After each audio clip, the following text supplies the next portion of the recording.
Ton destin est déjà tracé. C'est ce que l'on disait d'Oedipe il y a 2500 ans. Et c'est peut-être ce que l'on pourrait dire de toi. L'oracle de Delphes l'avait annoncé. Il tuerait son père, il épouserait sa mère. Alors Oedipe voulut fuir. Jamais je ne laisserai cela arriver. Il pensait qu'en s'éloignant de Corinthe, il se libérerait. Mais c'est en courant qu'il tomba droit dans les bras de son destin.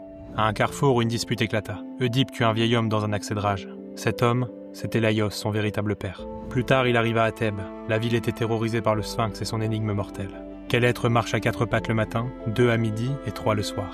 Oedipe répondit, l'homme. Il libéra la cité et devint roi.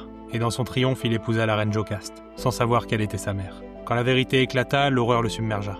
Jocaste se pendit. Oedipe se creva les yeux avec ses broches. Non pas parce qu'il n'avait pas vu, mais parce qu'il avait refusé de voir. Alors pose-toi la question, que fuis-tu en croyant t'en libérer? Parfois, à force d'éviter nos peurs, on court exactement vers elles. Les Grecs appelaient ça amartia, l'erreur fatale née de notre propre aveuglement.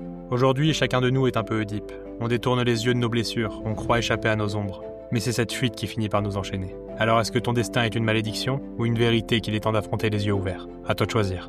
Avant de partir, j'ai une énigme pour vous. Je suis visible mais impossible à toucher. Qui suis-je? Si tu as trouvé la réponse, écris-la en commentaire.